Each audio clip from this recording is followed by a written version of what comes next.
What's happening, everybody? Thank you for being here at All Access Live with Kevin Rankin. If you came here from Facebook or Twitch or Instagram or any other place, I would love it if you do me a favor. Go to the link below, go to youtube.com/@accesskevin, and you can subscribe to this channel. You can like this video. You can share it with your buddies. If you want to, you can become a member. And members get access to certain videos that only those people have signed up for. So check it out. Go to youtube.com/@accesskevin. And also, my amazing friends at 5-Star Guitars are based in Beaverton, Oregon. So what that means is if you're ordering guitars or accessories or anything else from that website outside of Oregon, there's no sales tax. So you save a bunch of money. And also, if you're checking out and you use this promo code below of All Access Live, you're going to save 15% on top of everything you see. So lots of dough saved. And they also do online lessons. So if you're like my next guest and you're interested in playing guitar a little better and you want to get lessons from pros like Jennifer Batten or Geoff Metz, the owner of 5-Star, or any other person there, just go to 5starguitars.com. Let them know that I sent you. And I would appreciate it. They'll appreciate it. And you can hopefully become a rock star like my next guest. He's coming to me all the way from Los Angeles. He's got a brand new single out called Fools Like Me. I've got Jared Watson. How's it going, my friend? Dude, live from sunny Hollywood, California. I'm doing good. I'm doing good. That was one of the. I've seen many performances, but that was a treat to get to see that live and in action today. Oh, my intro here for yeah. you. Yeah. Well, you and I have known each other quite a while, man. I've been going back through the archives and I've been watching videos of you and my son playing all sorts of stuff, man. Kiss covers and all these, like 80s Sunset Strip era, songs back in your old rock and roll days. You also, just as you brushed your coif back, you got a new tattoo. It looks like on your underarm. What's that all about? Which one? On the other side. That one. Oh, yeah. Vacancy. I have one on my back, too. Yeah. That was one of my, the meaning behind it, I was in a band called Vacancy, and I was like, that's the band. And then they changed the name without me, and I was like, I'm still going to get the tattoo. What's a cool name, right? But I like it because it's like, I'm fascinated by the culture of like that kind of 50s neon sign drive through, and you see all of the Hollywood signs in Hollywood, all the neon signs in Hollywood still, and that's to me the reminder of like there's a vacancy. I'm gonna fill that spot, that vacancy in the hotel of California, of the music scene. Yeah, well, there is an absence in some of the stuff that you went looking for. So you and I knew each other from Portland, Oregon, and then a few years ago, you just beat feet to Los Angeles, sunny Southern California. I was pointing out the neon sign because I had a little bit of a word. Yeah, so no, I love neon signs. I think it's like there's a culture around it that's really cool. So I think the earliest video of my musical career, the first show that I played with Caleb, your son, in our band Throwback, which was like an 80s throwback originals and covers. The first video that we have of any of our performances that you took, and I think it's of Home Sweet Home, that we ended up the show with. No piano, we just did the a cappella beginning. So yeah, I was chasing that high for many years, and unfortunately, Portland's neon sign, Sunset Strip glamour, pretty non-existent. So, the minute I got the jab after COVID, the minute that I had proof that I was vaccinated, I cruised down here. I threw everything in my convertible. Went, bye mom, bye dad, bye roommates, bye everyone, bye New Seasons. And I left Portland and cruised down here and hopped into an artist commune with 20 people, and then quickly learned that not all artists here are share the vision that I share. So yeah, I've been living here for 4 years now, and it's been a wild ride. After the artist commune, I lived on Sunset Strip, and that was eye-opening. And now I'm in Glendale right now, but I think I'm going to move back a little closer to the suburb. The burbs aren't for me. Sure. Yeah. Like Glendale, Pasadena, that's far enough out that you don't feel Hollywood vibe, right? But Yeah. okay, so when you were talking about that band, about Throwback, and Mhm. do you remember when I took you and Caleb down to the Hollywood Theater to go see a showing of The Decline of the Western Civilization Part 2. Penelope Spheris was there, right? So she showed the movie and then she had a Q&A session afterward. And I remember Caleb after the movie going, "Why did you have us watch that?" And I'm like, it was such a huge part of my, because you guys were like 17 at that point, right? So I think it was 16. oh, 16. Okay. So 16, 17 for me, that's when that movie came out. And so it was everything, right? I grew up in Montana. All I wanted to do was go to the Sunset Strip and rock. I wanted to be with all those bands. And I forgot about the underlying message about how shitty and insidious the industry is, right? How like there's so much allure to it. But at the end of the day, all these guys that were going down saying, I'm gonna make it no matter what. I'm not, and Penelope Spheris was asking him, well, what if you don't make it? Well, I'm gonna make it. Right. What if you don't? And they're like, well, that's not gonna happen. And I remember like you guys got a different experience, right, than I did. I mean, you guys were like a little, maybe at least Caleb was a little disillusioned. So did that dissuade you at all? Or did you still feel like, okay, man, my dream is still to go to Hollywood and just, become a rock star? No, is this expletive free? I don't want to. No, go for it. I Whatever. didn't give a fuck. I was like, no, like that. Well, that sucks for them, but I'm. And it's funny you mentioned that movie, Decline of the Western Civilization, because part of my like eye-opening coming to Hollywood is there's a part of Western Civilization where Spears asks the guys in Odin. She asked the lead singer of Odin, Right. "What's gonna happen if you don't make it?" And he's like, "I'll just, I'll in my life." I know, like I met, I know him. I mean, I don't personally, but I talked to the guy that managed the whiskey at the time. He was like, "I'm best friends with that guy, and I dated his daughter." And I was like, "Oh, cool. I guess he's still. I didn't hear him on the radio, but I'm glad he's still alive and kicking. I'm glad that the prophecy was not fulfilled from Decline of the Western Civilization." Yeah.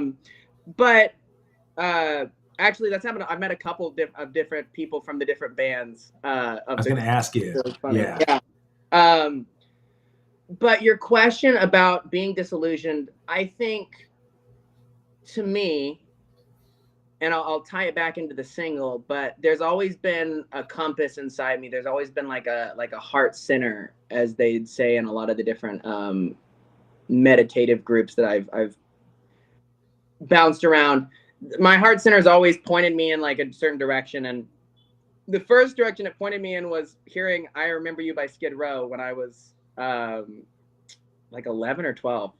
And it was on, I don't know the radio stations in Portland anymore, but it was on like the rock radio station. It was like, "Dad, what is that?" And he was like, "That's Skid Row. I grew up with that song. I went to that. We were blackout drunk." And I'm like, no. Like, you don't understand. Like, what was like that? It was like I was conscious for the first time in my life. There was this buzzing in my head, and I was like, oh my gosh. That was the moment. All right. That was the spark. But I think the thing with being human, and I think David Bowie spoke on this a lot throughout his career, although I'm obviously not comparing myself to him, but it's like you grow, and as an individual, you find different avenues for it. So I think at the time I was like, no, I'm in a glam band and we're going to bring back the 80s, and that is all that we want to do is classic rock. And yeah, I did that, and then I got to be 21, and because I was doing it at 14, 15, like I had groupies before I had girlfriends, and so once I became an adult and I started going to bars and actually being able to do the things that I always dreamed about, it's a very different reality than what you're like, this is going to be so, and especially moving here, there's kind of this whiplash or this culture shock of, I think Penelope, remind me of how to pronounce her name. I read everything. Spheris. I think she had a very valid point in her documentary. I do think it was a little like twist the knife, where she's like, I'm going to interview all these musicians that are going nowhere, and and also successful ones, but kind of like prove the point, you know. But it was valid, and like I watch it yearly now, because to me I can giggle at it, because the reality that she captured is so potent, and the aftershave is still there. I don't think that it's not the same. And in fact, I ran into I don't want to say anything, but like I remember running into one of your friends that like you'd introduced me to, and like big guy played in a bunch of, you know, like touring the world, and I'm seeing all those posts. I'm like, bro, he's got to be living. And I ran into him, and he's like, dude, what parties are you going to? Like, where's the party at? Where's the rock and roll? And I was like, bro, where, you tell me, like, where is it? Yeah, like, you're the party. Like, you should know. And he's like, I don't know, man. LA, like, where do I go? And I'm like, yeah. I'm 23. Why do I like, that's why you should know the party. Right. Yeah. But that's the thing is it's like that movie declined, just to like kind of go back to it. That captured it at like the height. And I think, unfortunately, there's certain people that are still in that modality or that mindset even now. Yeah. Or fortunately, depending on how you look at it. But I think it can really be taken advantage of. And so, because you look at the Whiskey and the Viper, and they're all pay to play. But man, I mean, it's they've been pay to play, but it's even worse now. Like I had somebody ask me, you know, do you have a 1099? Do you, like, for the music you make? Like, do you make? And I was like, I made $35. The most I've ever made from a gig in LA is $35, split between the four of us. No. And that was at a biker bar in Pasadena. That wasn't even. Oh my God. So. Yeah. No. Well. Okay. When you first went down there, and you talked about the culture shock a little bit, what was, because did you have connections at all? Did you have anybody that you were connected to that was maybe going to give you a place to crash or any kind of possible gigs? So I found, like I said, I found an artist commune on like Facebook Marketplace, and I was like, 20 artists, great. And it turns out that the term artist doesn't mean much here, because everyone's an artist. Life is art. But yeah, I'd like selling drugs out of the place that I'm living isn't the type of art that I'm necessarily, you know, like. Sure. Or it's fun, but it had a time limit for me. So it wasn't inspiring anyway. Yeah, it was definitely rock and roll. Yeah. But so I had a place to crash when I moved. It was a bunk bed in a room with 4 other dudes in an artist commune with 20 people in South Central. Couldn't go outside at night. Had to walk in pair. You know, it felt like we were in like a compound somewhere. I didn't really have any connections aside from my neighbor who I'd lived near, my good friend Steve McSwain from McSwain Guitars. Hell and yes. He used to bartend here, and he's like, I'll set you up with my manager friend who works at this one restaurant. So they were gonna set me up with a serving gig, and of course what happens anytime there's that thing happened, and they didn't know who I was when I went in for my interview. They were like, what? And I was like, oh, like, I'm friends with Steve McSwain, you know, and I have an interview, and they went, who? Like, oh no. Because his friend 10 to 15 years ago was so high up now that by the time it trickled down, they were like, well, I guess we'll give you a job bussing tables and you can work your way up. And I was like, damn. All right. Yeah. So I started bussing for a weekend, and then I got pulled into what I later learned was like a super famous bartender's bar team at that restaurant. And they taught me to bartend. And that's been a big character arc. Like I'm a bartender now. But no, I really didn't have any, connections to the point where, like, you know, I just packed everything in my car and drove, and I was like, manifest destiny. I know that I'm supposed to be there, and didn't have an overnight plan. Just like was driving in my car and like found a place. And unfortunately, I don't remember what weekend, but it was like a super busy weekend. And so in the middle of July, and so all the hotels everywhere were booked out for like hundreds of miles when I tried to stop for the night. So I just a couple hours, and then got some Starbucks, and ended up, I remember driving in the first evening and being like, magic.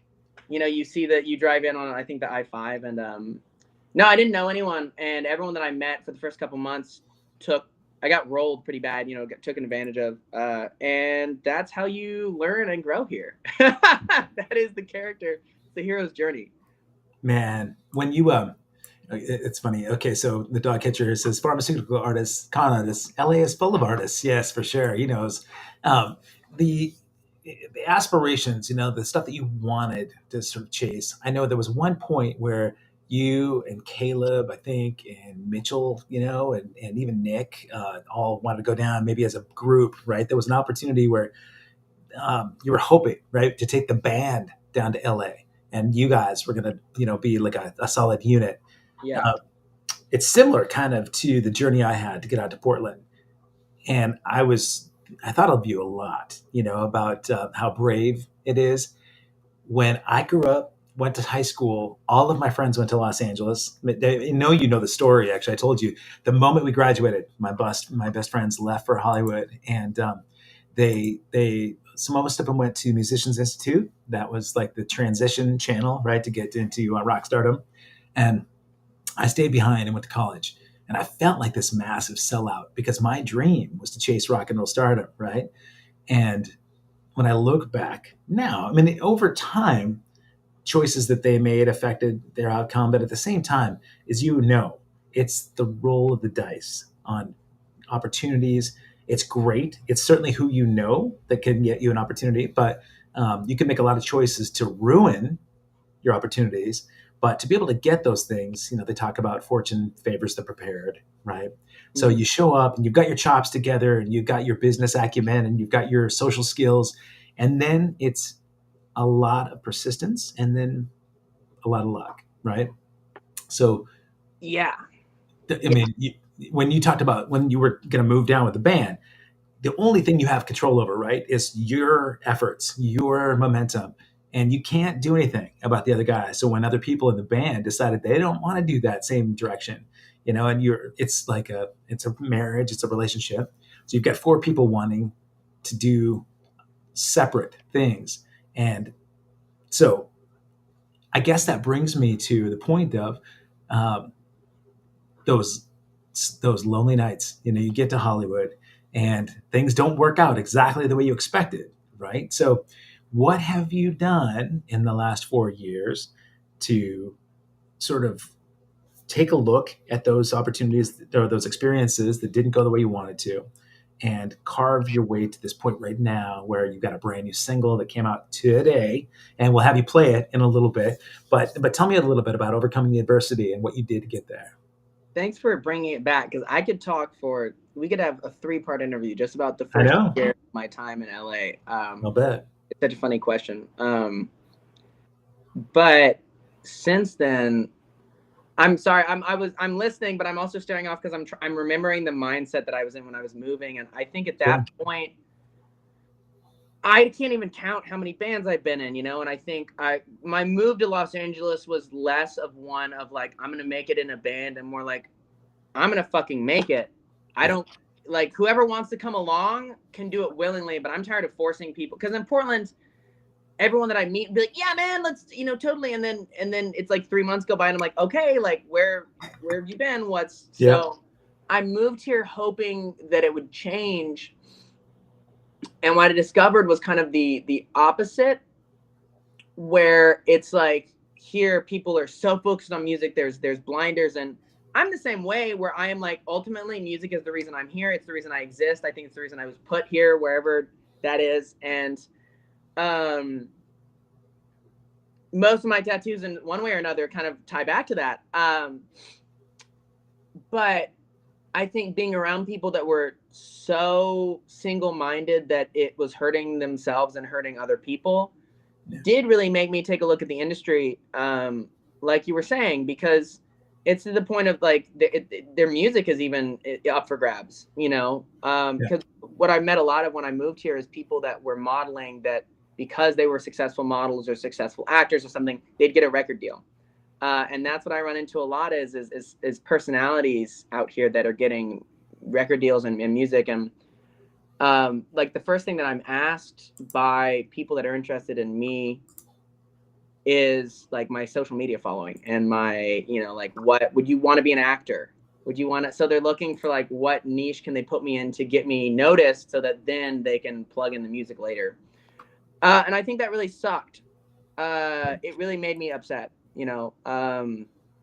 And perseverance is ultimately what it was, but I think for a while it was drinking.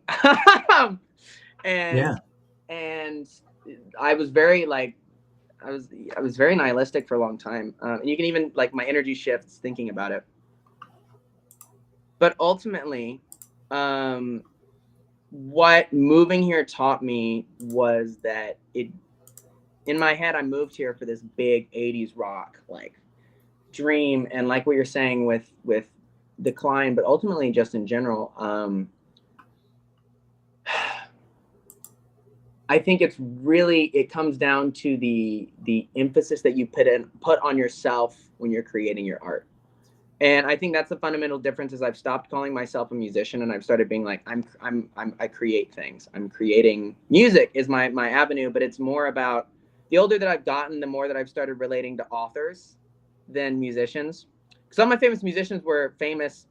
All my favorite musicians were famous and they're like 21, 19. You know, Vince Neil, I think at like 18. And it's like some of the books that I'm reading right now, they didn't get a break till they were in their 40s. Henry Miller, Tropic of Cancer. He moved to Paris in his 40s, wrote his first book, and it was banned in the United States until he was in his it was banned until the 60s, and he died in the 70s or 80s. So it's like he didn't see. It's a good perspective of what I'm doing and creating is not necessarily going to be reflected to me by the world around me.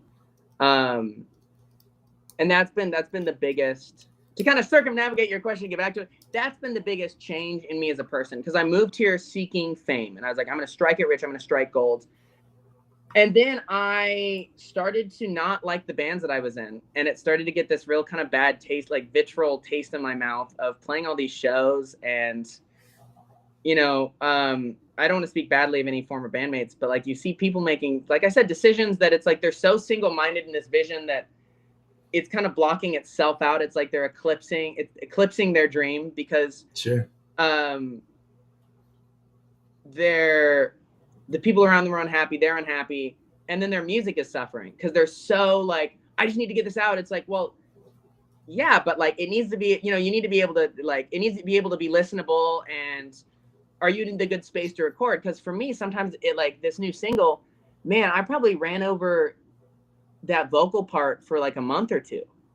Different inflections, my classic 80s rock voice where I get a lot of, you know, distortion and glottal like compression. And then I ended up every song that I'll be releasing in the next couple months is about a specific relationship. But I ended up like looking at a picture of us together, and then I have a little recording studio in my closet. I meditated on it for like 5 minutes and then walked in and like was like almost in tears, which you can hear in the last chorus because my voice wavers a little bit. And I can't do that all the time. And I think, like I said, when you're so single-minded about getting music out and getting fame and getting like achieving that success, I think it can kind of blot out the sun, which is that creative spark and that the reason that you're creating that music. So that for me has been the biggest turnaround, is realizing that success and single-mindedness in music is not necessarily the answer to creation, and it's not necessarily my goal as an artist. Because I've been in a lot of bands that have toured the United States, not with me, but you know, they've toured and they've done, and you listen to the music and it's up and down and up and down. And one single's great because they were like in a great space, and then one single's like, man, y'all were hungover and no funds and crashing on couches and you're about to get kicked. It doesn't make for, you know, those experiences make for really great art, but not in the moment of those experiences. Right. Of course. So does that answer your question? I feel like it does. Yeah, no, it absolutely does. I mean, so this big web of kind of. You mentioned this single, so why don't we do this? Why don't we, like, if you're cool with it, I know you got a guitar next to you, man. Would you be up for playing Fools Like Me and maybe talk a little bit about the inspiration behind it? Yeah, of course. So hit it today, just launched, and you've got it on all the streaming platforms. You've got it available for downloads. Platform. It is Fools Like Me is the first single that I've ever released under my own name. I have stuff out under a band, Molly Doll, but it's very different, and I think this reflects more of where I've been at after 4 years than anything else that I've ever done or put out or posted. Or I'm so proud of it, man. It makes me so happy. knowing that other people can listen to it, because everything that I've ever done is loud rock and roll guitar, and this is 2 acoustics and my voice and a little bit of mellotron at the end. And yeah, it says everything that I want to say, and it says everything that I've ever wanted to say in 2 minutes and 3 seconds, I think. And 3 seconds. I'm glad you did trim out the last 3 seconds. Oh. Well, guys, if you just got here, brand new single, Jared Watson. This is his first solo single release. So we're gonna play a little "Fools Like Me." I'm gonna take myself off camera, and I have your Instagram link down below at the bottom, so your Insta handle at @jrad_Watson. So guys, if you are interested, maybe go out, follow this dude, and then find him on the streaming platforms or buy it. Yeah. Actually, that'd be even better. So take it away, my friend. I'll see you in a sec.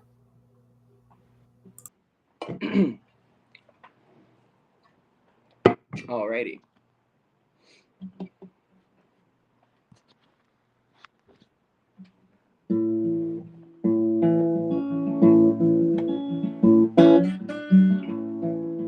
Baby, can't you see your chokehold over me?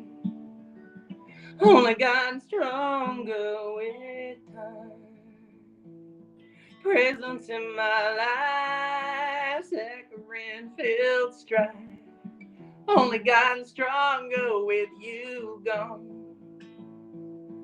Ooh, what's a boy to do? One long look, no room to disagree. Ooh, what's a boy to do except pray that there's a space in heaven for fools like me? Almost been a year since we first met, my dear. Feels like yesterday.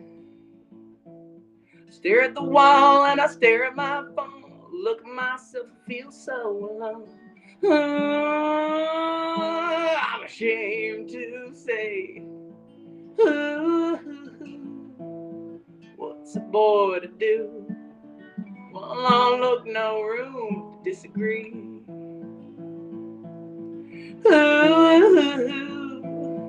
What's a boy to do except pray that there's a space in heaven for fools like me? What's a boy to do? One long look, no room to disagree.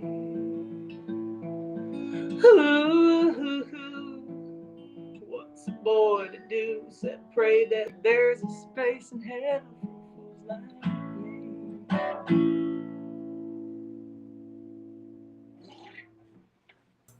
Beautiful, brother. Man, that's fantastic. Very, very emotional. And yeah. you mentioned that your songs all come to you from relationships. So tell me a little bit about the impetus for that one. So yeah. Like I said, when I first moved to LA, I got pulled into bartending, and so the better the worst, a lot of my relationships and a lot of my really good friendships actually come out of that scene. And I've met some of the greatest people that I will probably ever know through the service industry. And I think I've also met some people that really, if you believe in that sort of thing, they're going to be stuck in the samsara, the karmic cycle for a while, we'll say. Yeah. And so that relationship, I was working at a beer bar in Pasadena. And I locked eyes with someone one night, and I went, hey, and they went, oh, hey. And then I was with them until 8 the next morning, and we got breakfast together. It was like, we didn't sleep. We were just talking, like literally. And that was like a pretty intense, tumultuous, quick relationship. It was a couple months, they'd be on the back of my motorcycle and we'd be riding and it was really, really a profound connection that I think, especially as I'm getting older and I'm like in my mid-20s now, I think I have more space for those types of relationships, but really threw me for a loop because I wasn't expecting it. And then it ended like that. And it was like very mutual. It was like we'd kind of go back and forth about but it rocked me for like 6 months, I was just a wreck. And then right about at the 6 month mark, I was actually in that time period, I'd started managing a bar, and I was managing the bar, and I went home one night, and every close you just put on whatever you want. And I've been listening to Gary Stewart, who's a country artist from the 70s. And his famous song is, she's acting single, I'm drinking double. And so I was listening to that whole album, and all of a sudden I was like, oh, I want to write like a really simple country song. And then that came out, and it ended up being one of the most, I think that says more than songs that I've written that are twice that length and have 3 times as many words, and they're all dictionary definitions, But yeah, it's simple, it's heartfelt. My original plan was to drop a full EP today, but I started at my new job where I'm just bartending again. I like it way more. I met somebody, a coworker who's a producer. He's fantastic. His name's Elliot Mejia, and I tag him in all my stuff. He's incredible producer, and so my plan was to just release this dinky little sounding EP, and he went, no, we're gonna so he did all of the production on that single that you hear, and it's pretty bare bones. He's like, dude, it took me like 10 minutes, but it's just compression and a little reverb, and like I said, he did some instrumental stuff in the background. But yeah, it's that song, the rest of the songs that I was going to put on the EP, and now what we're actually looking at, which is a summer release of like a full album after we tease it with the singles, is all about that relationship. It's all about really just how tumultuous. For me, I'm such an intense person, Yeah. And I've had that reflected by friends, lovers, therapists, everything. And when I feel really hard, and when I don't feel, it's just flatlined. And so, yeah, when you're in a relationship and you're like that, it's everything. It's the world. And I wanted to put that in like a 50-minute format of the experience of like your world brightening up and everything's Technicolor, and oh my God, it's so glorious. And then all of a sudden you're back to 2D, As intense and sometimes overwhelming as that can be, think about all the people that don't even have the opportunity to feel like that. I think about that quite a bit because I think you and I are both empaths, and a lot of the experiences that we've had, mold us in beautiful, positive, and sometimes challenging and difficult ways. And one of the things that I've really appreciated is that as you've experienced stuff like that, you'll reach out to me, Yeah. and a lot of times I'll find too that I'm someplace else in the world. And so you'll catch me at a point. I think the last time this happened was when I was on tour up in Canada. I was just on stage in a hockey arena. And you said, hey, man, can you talk for a minute? And I was a few hours ahead of you. And we sat and we rapped a little bit about just kind of what was going on, what you're observing at that point. And you do a really great job of observing and reflecting. I think a lot of work has been done from you and that. But I'm always honored when you'll reach out to me and offer perspective or ask perspective and just maybe just bounce some things off me. And it's been fun to watch your progression, I want to say. I have always felt like we're related, in family sort of way. I absolutely love your parents, and with you and my son, when you started in a band together, I kind of always referred to you as like, my third son. Yeah, I'm And like my second dad. Yeah. yeah, no, it's been great, and I feel like there's a lot of trust that goes into that.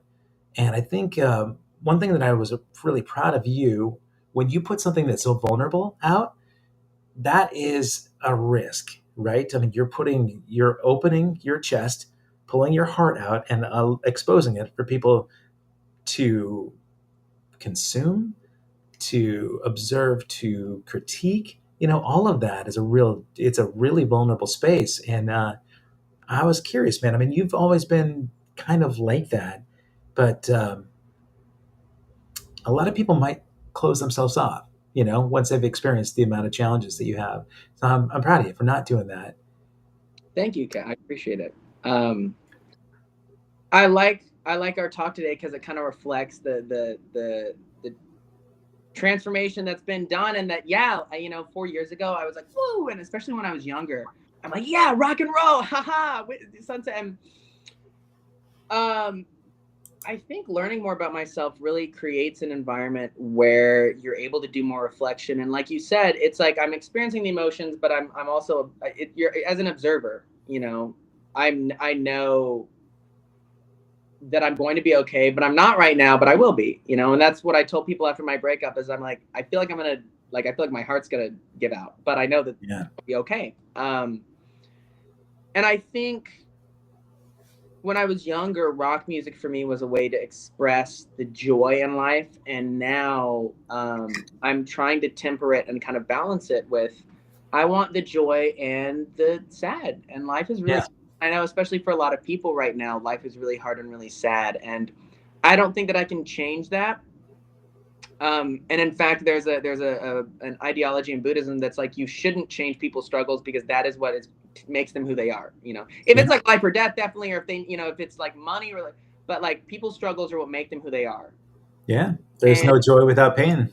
yeah, and same for me. And like that, I'm so grateful for everything that I've been through in the 4 years. And like I mentioned earlier, getting rolled, and you know, when I first moved here, and just whiplash and I mean that relationship that I was in changed my life and made me like such a better person, and I feel like I will never again attach myself so greatly to my experience of what I'm going through in a moment, you know, I or not identify with it. I can experience it, but still step back. And I think what music is to me now is a chance to try to tap into like the unconscious and conscious experience without sounding too pretentious. Tap into the experience that everyone goes through, and kind of validate that, and kind of be like, Yeah. yeah. And I think that's my frustration with a lot of music because you know on the bar at the bar I'm not going to play what I call dirt emo, sad country. I'm going to put on Chapel Road, or I'm going to put on you know some like pop music, but you listen to it and it's like it really is a certain amount of like invalidation in a lot of pop music where it's like there's this very contained experience of not only happiness but sadness and heartbreak. um I think my goal is to say the words to make you feel I'm sad without ever saying those words, you know. Yeah. It's the kind of thing of like the actors that you see in the film have a full backstory that they've developed that they're never going to speak on, Yeah. but they're going to make you experience it through the way the emotional the way that they convey those emotions. Yeah, so I mean that to me, that's the goal. And you've seen me through every incarnation of my Yeah. musical career, at least most of them. And for so long it was about yeah, like not necessarily escape but like hype and David Lee Roth and you know Right. and now I was trying to think like if we talked songs or anything, and I was like, I don't know. I think there's some like mainly like 50s blues artists. I think are what I go to for like the emotions that I'm trying to convey because it can be just them and a guitar, and they can make you feel more than something that took 4 years and millions of dollars to produce. You know, and Right. it's them in an evening in a shack. Isn't that interesting that 4, 5, 6 years ago, if I asked you where you went to for your inspiration, it would not have been a 50s blues artist for sure. I I think there still were have a my lot. warrant tattoo, Rip James. Yes, you, yes, Um, you do. Dog eat dog, baby. yeah. I did expect that we'd have some conversations about that, right? There were a lot of common interests. I think at 16, 17, everything I had related to what was going on musically, Headbangers Ball then, and um, so in the last 20, 23, 24 years that I've been out touring a lot, I've run into a lot of those guys. You mentioned the Decline, the Western Civilization movie. Several people in that movie are friends of mine now, right? And thank God they're still playing music and they're doing really well. And they're not like what Chris Holmes represented in the pool with the bottle, right? I mean, um, they're solid, but I have run into a lot of guys from the era that have tried to break out of it, because there was a small window, and a lot of those guys on the channel here that I've had on, Kip Wingers, like, those kind of guys, talked about what happened when the grunge thing came along. As soon as Nirvana hit, of course, I mean, we've heard the story forever, but hearing it from their lips specifically, was a real challenge, to know that they've got to pivot and rediscover themselves because there is, even now with the resurgence of a lot of those bands, there's only a small window where that stuff's going to be consumable again, right? And Right. then it's gone Well, again. I don't want to, but like that's the thing is even seeing bands my age, they're like, we're bringing back rock and roll, and I'm like, yeah, for like a little bit. You probably Yeah. got like even do you know Monoskin? Yeah, of course. Well, yeah, they're They're done. famous. I haven't Yep. heard them in like 2 years. Like I don't know what they're doing now. They just broke up a couple months ago. Really? Yeah, called it quits. Yeah. Yeah. Keep Nope. going. I didn't mean it. I wanted to reflect on like that was part of my like pivot because I was like, oh, Yeah. Sure. I mean, a hard thing too is that when you're 25 right now, right? 26 as of Sunday. Oh, Sunday was your 26th birthday. That's right. I missed your birthday because I was sick. Damn it. That was yesterday. No, No, next week. That's sorry, last a week ago. A week ago. Yep. Yep. Sunday. We No. were both So sick. We're gonna do yeah. yeah. The at 25, 26 years old, the idea that where you're at right now kind of dictates where you're going to be the rest of your life. At least for me, it was that way.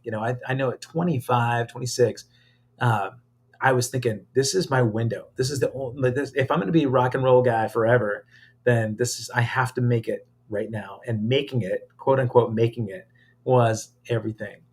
Yeah. And when I talk to musicians that have made music a career, I mean, making it a career is making it, right? If you're able to be self-sustained, if you're able to just pay your rent, with music, that's absolutely making it. Because as an artist, right? I mean, I would say the percentages of people that can pay their rent with their passion and their art is very slim, right? Especially in LA. Especially, yeah. Yeah, I mean, honestly, most places anymore, but yeah, for sure, LA, Sorry, the not just land of but it's like yeah, no, pretty much everywhere. Yeah. in Instagram, because we don't see the Instagram feed as we're coming through the chat. But a friend of mine, Dalton Woodward, he's over in England, he has been on the show, an amazing singer, great band, his band Erica, and he's in Los Angeles right now. He's at the land of, what did he say? What was his little quote on Instagram? It was the land of dreams. But once you get to LA and you realize that all those stars that drew you there, they're not, it's not authentic anymore. I mean, you talked about authenticity one of the times you and I chatted. You were so frustrated because you're going to these club parties or these club show or after hours parties, and you'd run into influencers, and how maddening it was that there was no authenticity in any of the conversations you had. That's why I moved to Glendale. Was I don't want to butt in, like but that was the catalyst for me not playing in rock bands anymore. And I played in one since, and we recorded something, but it felt more like a bookend to me. But what really made me switch was, like you said, like seeing all these bands that like were bringing back rock, and it's like, well, one, it never really went away; it just changed. As a lot of people will say. And then two, yeah, I would play these shows and I'd have people compliment my look and my hair. And I was living on Sunset, and I was listening to like 30s, 40s blues and Elliott Smith. And I was like, man, I'm so sad here. Like because everyone that I run into, I'm connection, and that's why I make music, and nobody will look me in the eyes. No one looks me in the eyes. And when they do, there's nothing there. It's like an assessment of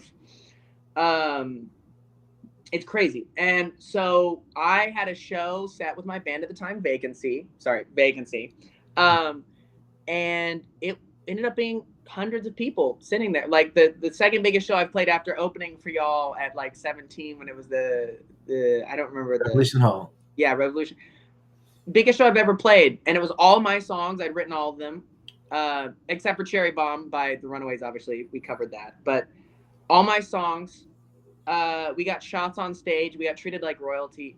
And I was miserable. Because everyone there was from Hollywood and around Hollywood. And afterwards, I had people coming up to me and, again, hair, stage presence, because no matter how I feel when I'm on stage, it kicks in. I don't know who possesses my body, but it is like go mode, and I've always been that way. But I was miserable, and I had some of my friends were like, "Yo, she's like a famous YouTube, like she has like 4 million followers, and she says she loved your stuff. Like, go talk to her." And I remember going up, and I couldn't even tell you what she said. It was the dullest, not in a mean way, like she was, but it was the dullest conversation I've ever had, and it made me so sad.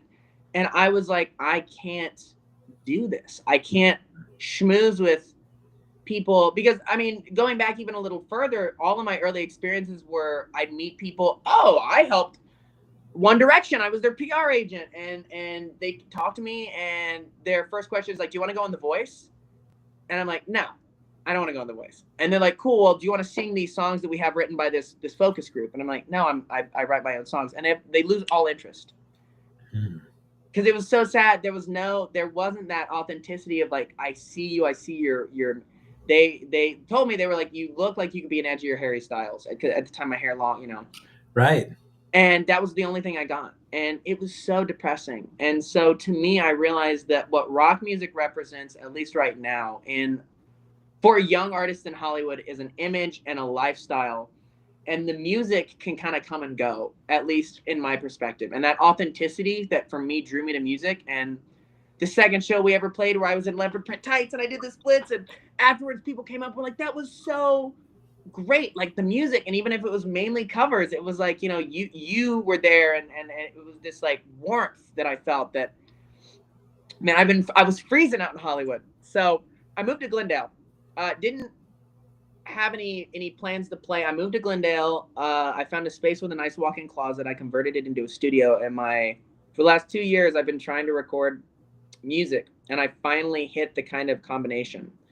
So going back to Fools Like Me, it's my protest against against what I was once trying to be, which is famous before all else. Yeah. Like you said, making it, the idea of making it, that was my only thing. And I still plan on touring the world. I will see how that happens. The light in my head tells me that it's going to, so we'll see. I'm going to chase that.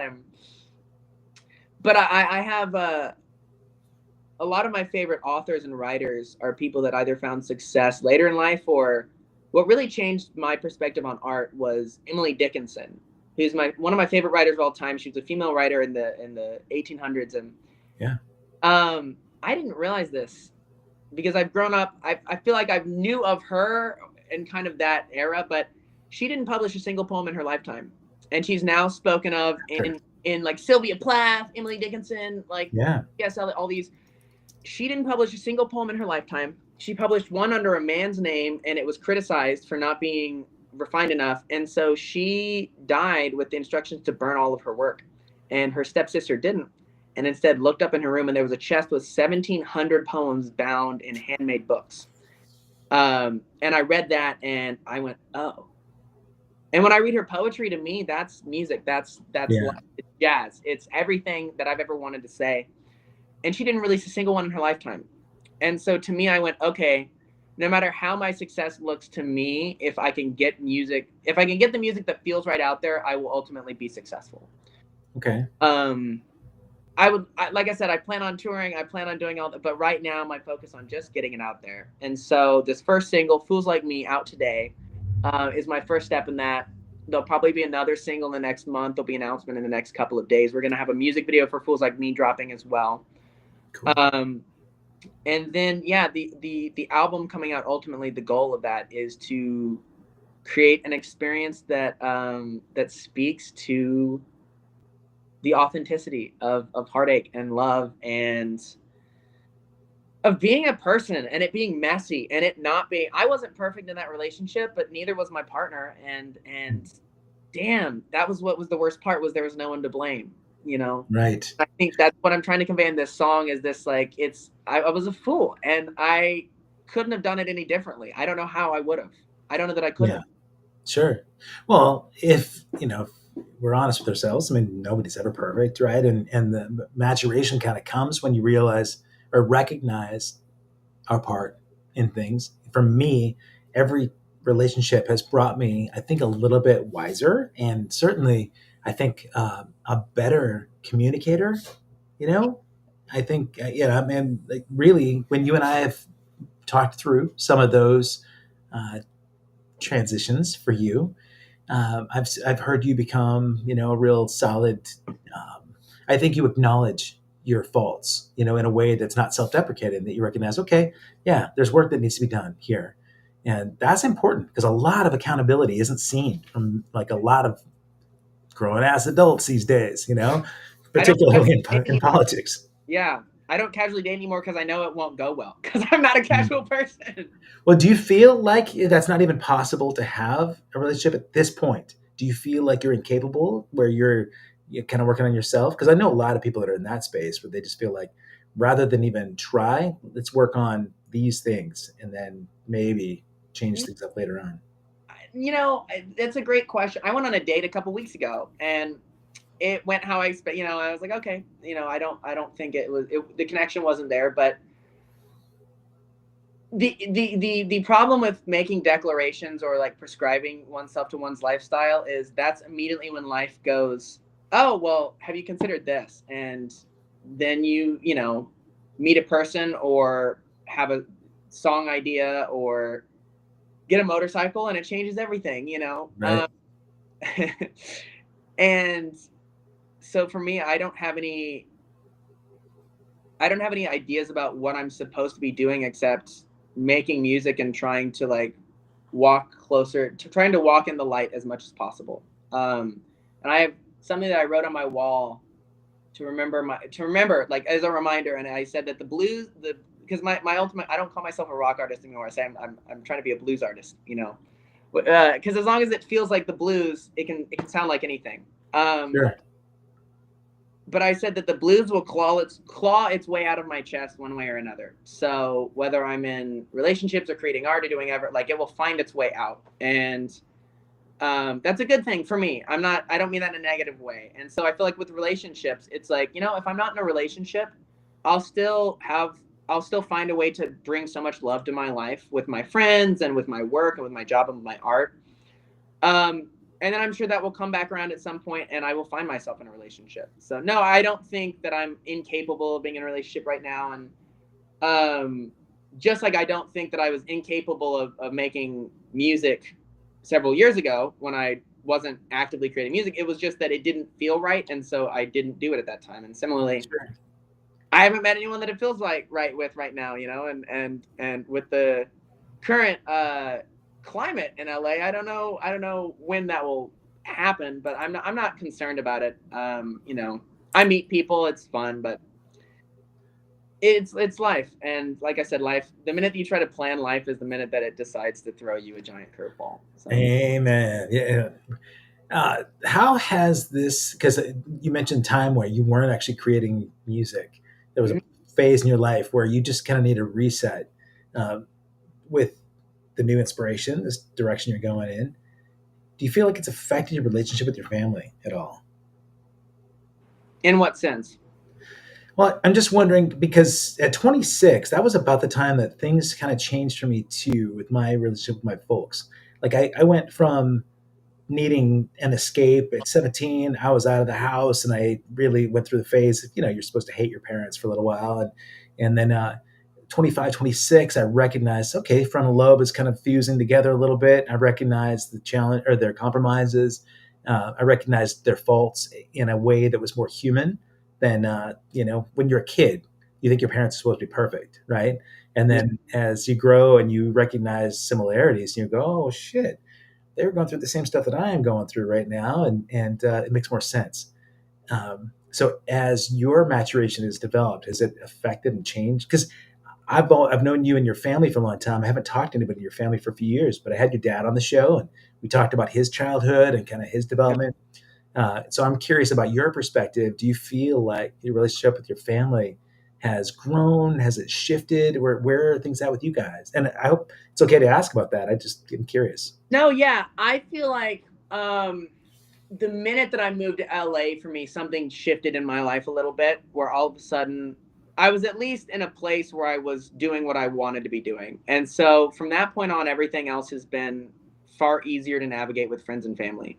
Like I feel like a person, you know. But Sure. specifically in the past 2 to 3 years, yeah, I think around 24, 25, it did get a lot easier to talk about my issues with family because I was removed, not from my life, but from feeling like everything was happening to me instead of Mm. happening with me, you know? Right. Now I view life more as like a partner that I'm dancing with instead of like I am what's happening to me.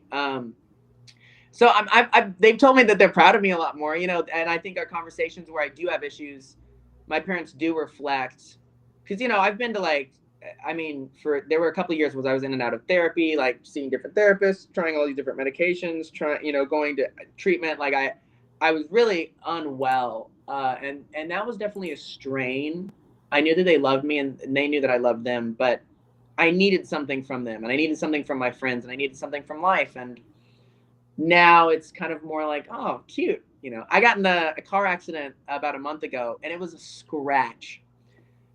There are certain parts of Los Angeles where there's known to be insurance fraud, and Glendale is one of them. So it went, oh, the scratch on this car is going to be $10,000, which conveniently is the maximum that you can ask for from a minor fender bender in insurance without claiming health issues. So it was like insurance fraud, and I was stressed out as like I couldn't sleep, I couldn't eat because I was getting calls every day from my insurance, like, what is this about? And I was like, dude, I'm paying. It was a whole thing. But I would call my parents about it, and it was stress, and I was like, I'm so sorry. And it was also funny, and we would also laugh about it. And now, you know, it's like a month later, me and my dad will giggle about it, and I feel like that relationship has changed in the sense of we're just able to both view my life as a kind of funny thing that's happening, like kind of almost like to read it like a book instead of feel like a roller coaster ride. And it's both, and it's also Yeah. more and less, and I don't know. It just feels more expansive. And so, yeah, my relationship with my parents is um, definitely more like definitely fuller, and we're definitely able to like laugh about things more. That's And when I play my music for them, my gauge has always been my mom. You know, like how she reacts. And the last couple songs that I played for her, she's been like, and I'm like, okay, cool, wow. did it. You know, great, perfect. Love it.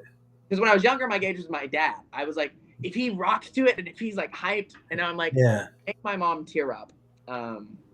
Yeah. So That's definitely changed, but it's all been good.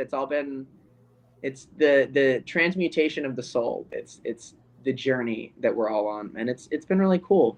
And I'm blessed to have somebody like you and other people in my life, you know, like my parent, that are able to witness all that happening with me. yeah. Well, it's fun to experience it with you. You know, I feel like I'm still way on this journey myself. What was the last song that you listened to that made you cry? Um, there's a couple songs. I mean, Is there one you can go to? Well, I'll back it up for a second. You mentioned like when you're sad. I always know when you're sad because I know once you share Elliott Smith on Instagram, I'm like, oh, Jared's there. He's right there. He's feeling the feels, man. So that's when I always know, right? But yeah, right. is that one you can go to every time that you can kind of sit in it? Elliott Smith for me was just like a pivotal point of everything that I'd ever experienced from Skid Row and Def Leppard and Bon Jovi, where they were maximum production. He did the opposite, and it's like Right. it's not the same emotions, but it's the same amount of feeling inside me from an emo man in a basement with two guitars. He's the reason that I moved to Glendale and made a closet studio, because I went, wow, he can do the same. He gets the same results.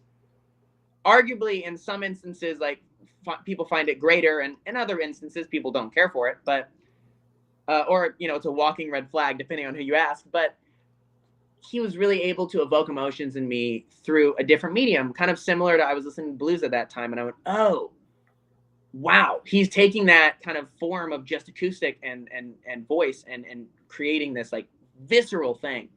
So he's definitely my go-to, but I feel like for me, that was a period of time. I don't listen to him every day like I used to. My go-to cry song right now, I'll say this. I can't remember the last song that made me emotional. It was probably it's probably something. I think it was probably like something punk or some like one of those really angry nights. But no, the last song was Stone Temple Pilots, their debut album. Like the full thing, like Dead and Bloated. Oh yeah, wow, It's interesting. That so made you cry. yeah.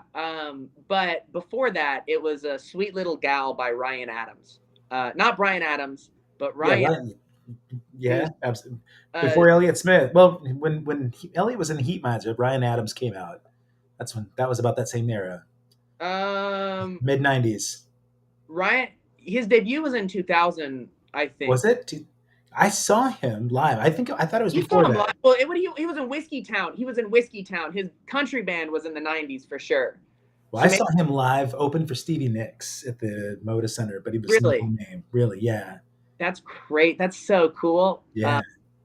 Yeah. So him to me, he did his album is another one that because he in 2000 was like at wit's end, and he went to Nashville with Gillian Welch and David Rawlings and recorded this album that's largely just him and a guitar and a harmonica and some piano accompaniment. And Sweet Little Gal's the last song, and it's just him at a piano banging out chords and then some reverb.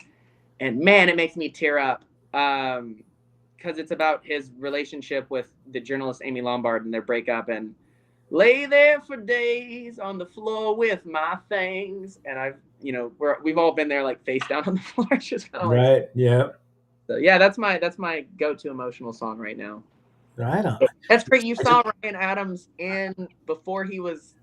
Yeah, it was really nobody knew him. Yeah, 2000 to 2004 was his solo thing before like uh, the Cardinals and yeah, looks like yeah.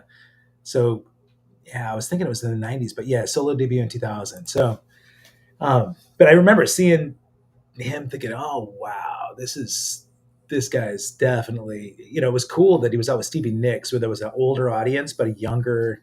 All the demographic that was there picked up on the fact that he was a legit star. Dude, But everything should have been bigger. His run for a couple years, everything he did, everything he touched was like such a good song. Especially that era where he would have been touring with Stevie Nicks, where it's like the gold, like all of his B-sides. Yeah. He has full unreleased albums that I have saved in my phone where I'm like, oh. Yeah. There's a lot of stuff like Elliott Smith that way too, right? The unreleased stuff that keeps coming out, and like bootleggers would release stuff. And I told you this before, that when Heat Miser was out and we would play with him on Alama with my old band. Yeah.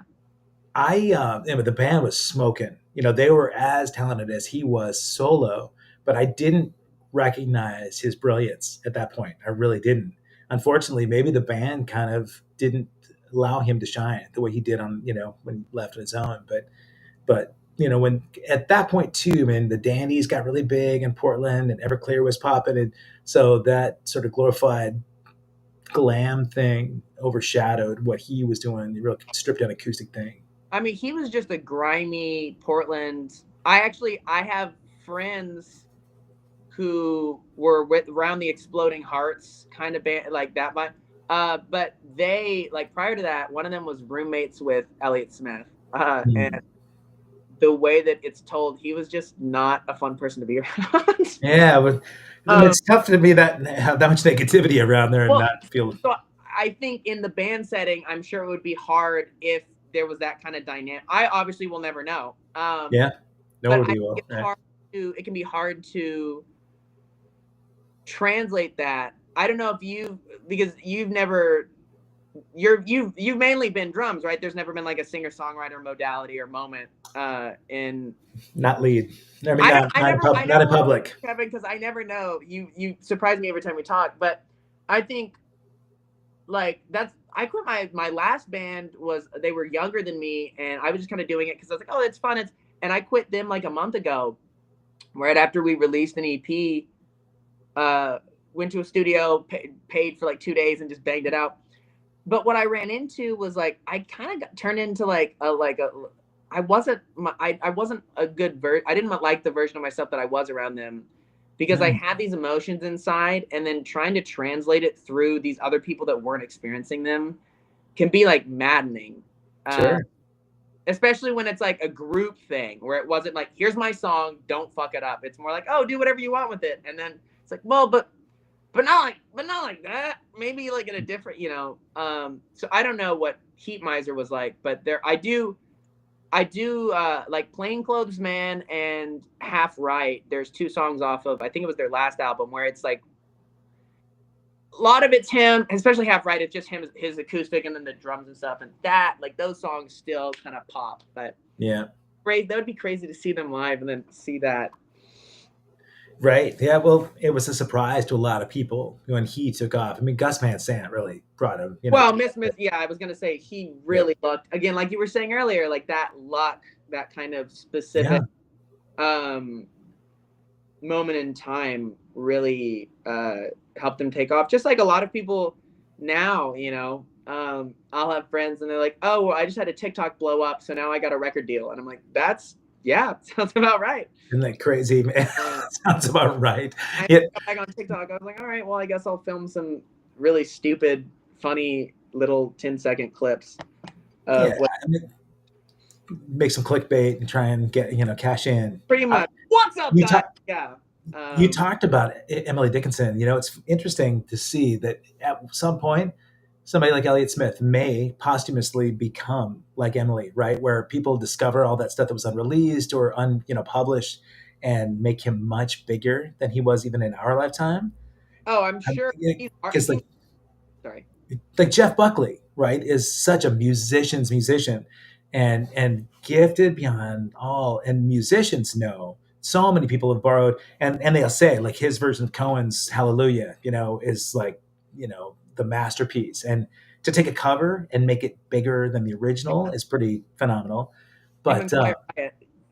right, yeah, No, I'm right, kidding. Yeah, taking all the Slade tunes. Well, but I think it's for me it'll be interesting to see. Well, we won't see, but as history may prove, right? Having just lost my dad, I had a really cool experience this weekend. This last week I went to help my mom in Montana. I told you I was sick, but we had work to do. The really amazing experience. My dad is a painter. All A vast majority of his remaining work was accepted by the Montana Museum of Art and Culture in their permanent really. collection. So they took almost all of his paintings and prints, and they're going to have them throughout their permanent collection there at the museum, and then disperse them in certain sort of prominent areas in the campus on Oh, University of Montana. yeah. And for me, that's legacy, right? I mean, for me, my grandkids can go and they can discover their grandfather through this amazing, beautiful museum. It rivals like the Getty in Montana, of all places. They've got Rembrandts and Warhols and That's crazy. That Picassos and wow. No, no, no. Yeah. it's cool, man. It's amazing, right? But I talk on the show a lot about legacy, and maybe I'm curious, about you, because you talked about what your idea of success is. So what does legacy mean to you? What do you want Jared to be remembered for?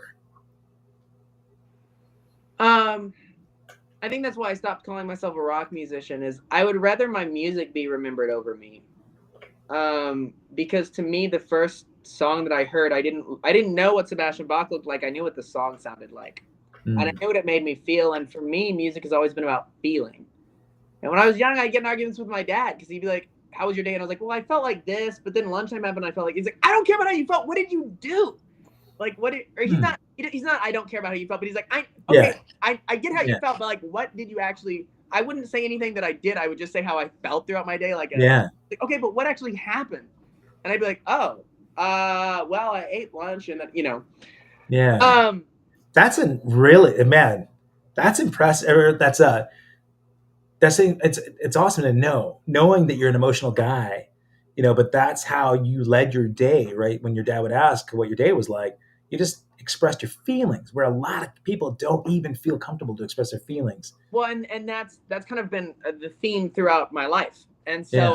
for me, I've had this, especially now that I'm not like, you know, because when you first met me and I was 16 and we were in all these bands and we were like the cutie little, you know, and there'd be all the like women that were like over 30 and be like, oh my God, you guys are so Right. cute. We're cute. And now I'm curious too, Kevin. I don't know. We'll see how I'm remembered, because I feel like my image is still kind of in. I have an idea for it, but we'll ultimately see how it sifts out, and especially, you know, if I get an agent, how they see it, and I guess ultimately I just don't care anymore. Not that I don't care about my legacy, but Yeah. I think my legacy will be, hopefully my legacy will supersede me to my music, like you were saying with your dad. Hopefully there's the art will become something. I mean, that's what they say about art, right? It is a birth, it is a creation, and then it's beyond you, just like a kid where you can't really control. I kind of panicked a little last night. I got off work because my single dropped at midnight, and I got a text while I was closing the bar, and I get off at 4 a.m. I'm driving home listening to it, and I'm like, oh my gosh, what are people gonna think? And I can't. It doesn't matter anymore because it's beyond. Yeah. And Sure. speaking to what you were saying, it's like I could never write, and I could not write another song in my lifetime, and I would still be struggling to record everything that I've written up until this point. So I think my goal for legacy is just to create a breadth of work that's hopefully consistent. Consistency I would love to be a consistently emotional songwriter with songs that span, because that's what I love about Ryan Adams is if I'm feeling bluesy, I listen to the Cardinals and they're kind of Grateful Dead jammy. If I'm feeling more melancholy or country, then I'll listen to his debut where it's just him and Gillian Welsh. And if I want rock, he released an album where Noel Gallagher of Oasis was the album's called Rock and Roll, and it's him with a drum machine and two loud guitars, and that's ultimately what I would like to see out of my legacy. But I mean, shit, I buzzed my head a year ago. Like I buzzed my head here, and it's growing back, but it's I actually buzzed it twice, and I did it last time in the fall, so it's like it's going back, but even that for me, like my image entirely changed in the way that people approached me, because nobody would say, oh, I love your hair. It was kind of like, oh, your style, very punk. And I was like, it's just the buzz. Was that the intent? Were you wanting to get away from what you had been sort of typecast as before? I think I wanted people to see me for my because the way I present myself when I'm in a good place is very like, even my, I mean, my little, do I have the little sun emoji? It's, I'm like, yeah, like sunny, fun. We all have our days, but I think I got really, like, I love that. I love that. That's such a big part of me, but I think people become obsessed with that sort of moment of upbeat fun. And then it's like, well, I would love to be known for like all of it and not just long hair or not just, again, why I stopped saying rock music is because it immediately put me in this like cool sex icon. That's what you're trying to be, right? Like, here's what you do. You need to do this and get more of a tan and blah, blah, blah, blah. And it's like, well, no, not really. And that Elliott Smith is great because, dude, I mean, he was just a guy. He was not, a sex symbol at all. Right.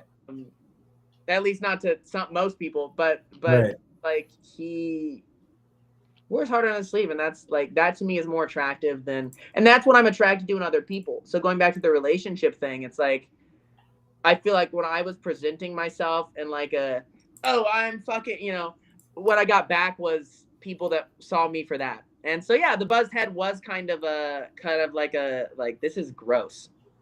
And I buzzed my head, and it was also a little bit of a breakdown post last relationship, but managing a bar for like 12 hours a day, I was like, yeah.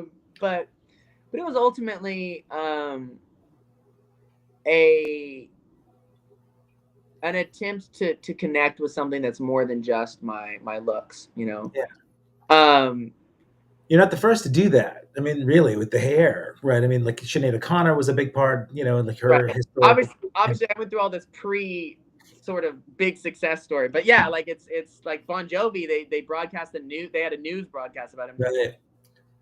the Dan Reed Network, like my connection with those guys, and they're historically one of the bigger rock bands from Portland, and toured with Bon Jovi, toured with the Stones, and Dan Reed was such the sex symbol. They came out at a time in the late '80s where, everything was about image, right? It was all aesthetic stuff on MTV, and they had their MTV videos, and what was to be their biggest single release, Rainbow Child. yeah, on the morning of the Rainbow Child video, they all went up to the video shoot. There he is, the shaved head. They made him wear like a turban, or Yeah. like a headscarf because they're like, "What are you doing?" He said, I don't want to be glorified that way. I don't want to be known as that pretty glammy rock guy, And Right. it was a statement for sure. I can't imagine what the band thought, when you're sort of perched on the edge of this massive success, and a lot of it on the look, but they were about substance, I applaud you for it. And especially in a city where it's all about aesthetic and not about substance, and it's so superficial. I will either do it my way or I will not do it, and that's where I'm at. And I think I've had brushes with success where I shoot myself in the foot, and I'm okay with that, and I'm okay with playing gigs with Slash's son, and I'm like, wow, okay, you're an asshole, so you're gonna get treated like I'm not gonna kiss up to you, like we're like, Was he a dick? dude, oh my, we got to a point where we were so fed up with it. They almost didn't let us into the green. So we were trying to cover it. They decided to bail on a gig. They asked us to play because my guitarist was friends with the guy. So we showed up, and then his band showed up anyways. They decided they were going to play anyways, even after they'd bailed. So they moved us to a 3 a.m. slot so that they could get the headlining slot at 1 a.m. after the club. We're almost not let into the green room. They're like, there's a maximum occupancy. We're like, we were so we show up. They polished off everything to drink, which is okay because I don't drink before the gig, but like any sort of liquor is gone. There's barely any water, and they won't even talk to us. And I had this funny thing where I'd met the guitarist at a previous gig, and I was like, dude, that one song sounds like The Replacements. And he goes, no, I'm an original member of the band. I was like, no, the song sounds like The Replacements. He goes, no, I'm an original member. And I was like, the band, never mind. You know what? Forget it. Your punk influences. Okay, great, perfect. I'm let's go Sex Pistols. I guess I can't talk anything more than like that with you guys. And we ended up playing Hank Williams, in the green room, just to try to, not to be obnoxious, but just a little bit. Push him a little bit. Crawfish pie, because they don't give a shit. And so yeah, man, stuff like that. I was like, I'm not gonna kiss up to these people. And a lot of the bands that I've been in, that was kind of the like, well, we just have to get to know them. And like I said, there's certain people that I've met where I'm like, if I just flirted a little more and done a little more, maybe I would have gotten some sort of greater success out of it, but it would have been at the cost of it wouldn't have been my music. It would have been their music through me. And like I said, my ultimate goal is my music. So yeah, going back to what you're saying with the image thing, I'm at a weird crossroads where like I'm still 20s. I'm still like, yeah, like sexy, fun music, but at the bar, people are like, yo, put your shit on. Because at the bar, it's a performance. And I'm like, yeah, oh my gosh, welcome to see. They're like, put your shit on. I'm like, I can't do that. I can't put my music on. It's blues. It's dirt emo. I'm not going to, it would bring the vibe down very, very hard. And I'm okay with that. But it's not the time, So yeah. We'll see where it leads me in the future, because the songs that are coming up, there are some more upbeat, fun songs, but they're still about heartbreak.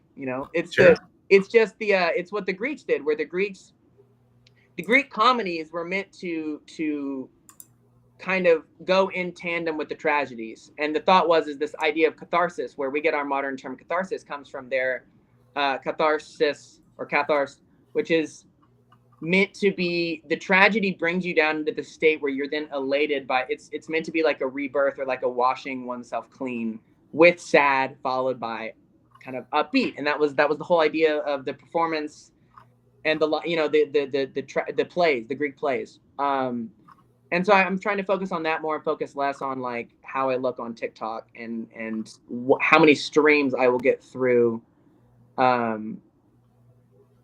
I Yeah, I guess putting a pin in that, like, so I have my tattoo from my favorite Warrant album, which is Dog Eat Dog, and Right. cut his hair shorter. They went hard rock. It was all about his, what I believe was his rocky relationship with Bobby Brown at that point, and all of the shit that was going on, and them kind of getting. They have the story about they had the cherry pie poster in their record, their management's office, and then they came in, it was Alice in Chains, and they went, oh fuck.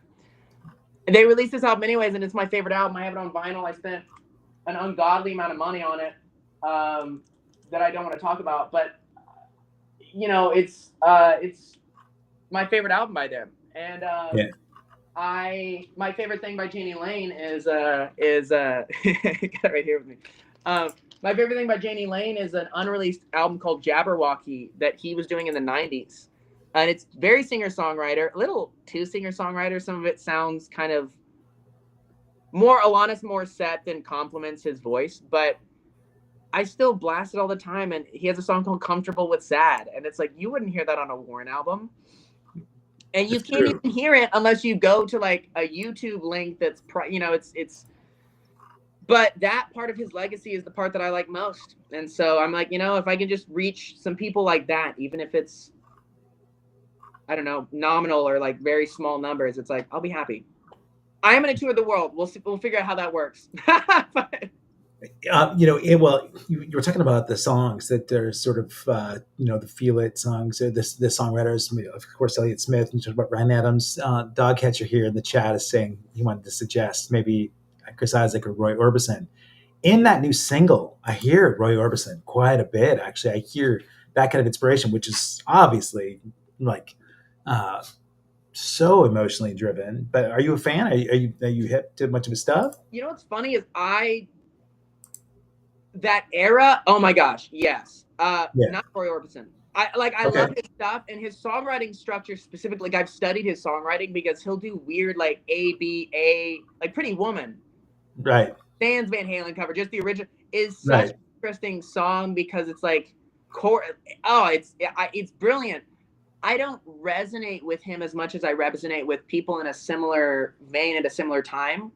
So a lot of the artists, one of my favorites is Carl Perkins. A little rockier, a little rockabilly, but I think he did what Elvis did way better than Elvis did. I wish that if things were different, he didn't have but he played his own guitar, which Elvis obviously couldn't do lead guitar. Like, I think Carl Perkins hung the moon. He's great. And he actually, there was a deal that he was signed to the same management as Elvis, and they went, whoever is able to sell a golden single first will get a Cadillac. And Carl Perkins won out over Elvis. But then Elvis obviously became, but that era is so nominal to me, especially right now. Carl Perkins, a lot of blues, it's funny because back then they didn't call it blues, they called it folk, or the folk blues. Right. So Fred McDowell, Mississippi John Hurt, those guys all influenced. But what gave me my little vocal is Hank Williams. So listen to a ton of Hank Williams. Like I said, Gary Stewart, who's later in the 70s, but definitely of that era, not Roy Orbison as much. It's interesting. Yeah, no, that's I like that he sort of at least paired you with that, or made the suggestions. I was very flattering. Like, oh my God. Yeah. Well, even just recommending Roy as somebody that you might listen to, for the feel it stuff. But I appreciate that. I'll have to check it out. Who was that? The Dogcatcher here in the chat. Yeah. Guys, if you got here late, I'm going to ask you to do me a favor. Go back to the beginning of this thing, because you may have missed the fact. I'll put up the link here too, because I have the entire thing at accesskevin.com. This interview. But we got to listen to a live performance from the brand new single Jared Watson released, Fools Like Me, today, March 31st, 2025, on all streaming platforms. It's available. You can get it in Apple Music, Spotify. You can get it in Amazon. Oh, I thought you were going to pull down a vinyl. Maybe you had like a 45 single that was of the new single. I wait, yeah. But this is I'm throwing you under the bus a little bit. Do you have another song you might want to play on guitar before we split? Well, I was hoping you'd ask, Kevin. Yeah. I do. This one's a little more, I won't say upbeat. I'll say it's, but it's peppier. And so my like I said, so these songs are all coming from an upcoming album to be released over this early summer, June or July, and they all come from a single relationship. And my goal is to take you through the journey. So the first song that we played, "Fools Like Me," which is the single out today on all platforms, it was the end of the relationship. It was like almost 6 months afterwards, and so we're gonna start at the ending and then jump back to other parts of it. And so we'll have happier songs that I'm not going to play today, but "Fools Like Me" is definitely the beginning of the album, but the linchpin of the whole thing. Okay. And then this song is towards the end of the relationship where we're going out to bars, we're kind of getting in like tiffs and fights. And let me grab my my capo, my handy dandy Nice. capo. Yeah. Can you see the guitar? Should I shift the camera? I don't know. Can't see the guitar. You want to see your fingering? You want people to be able to see that? We were just admiring it. You know, we can see a Wasp poster when you get up, which is fun. But yep, we have a shared love for Wasp, and I've said this before. One of the most underrated bands of that whole era. I still go to my grave thinking. Blind in Texas. Me and all of my friends shoot that song around anytime that we're in Austin or Dallas or something. Like, yeah, dude. Yeah, it's good stuff. I'm going to take myself off camera. And if you guys didn't already know this, I want you to do me a favor. Just first, go to youtube.com/adaccesskevin. Subscribe to this channel. Like this video and share it with your buddies because you're going to see some exclusives of Jarrett Watson. And then you can also go to JRAD_Watson to find him on Instagram and the social media channels, find out what he's playing, and also find out where you can get access to these singles. So what is the title of the song I'm going to hear now? British Girls Benevolently. Okay, nice. Benevolently. Speaking to the specifics of the person don't matter, but yeah, British Girls Benevolently. Okay, beautiful. All right, guys, I'm taking myself off camera. Thank you guys for being here. Tune in to J-Rad Watson. Let's hear it, my friend. Here we go.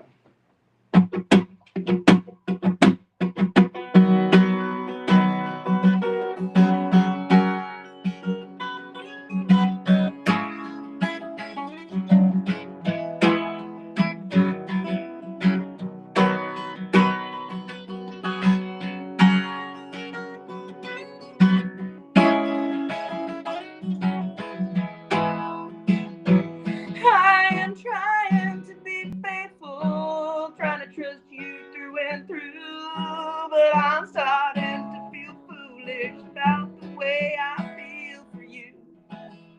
Between this part-time martyrdom as your full-time flame, will watch you bite your lips at the waiter, and I hope it's just a game.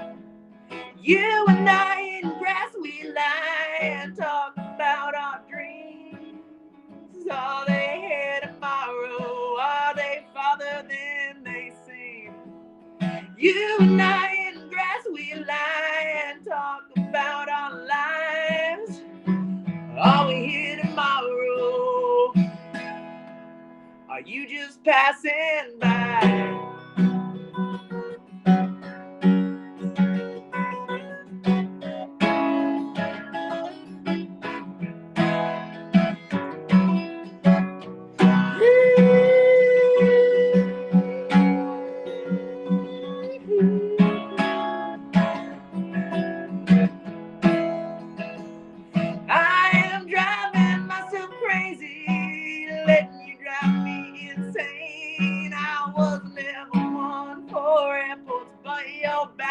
Calls my name.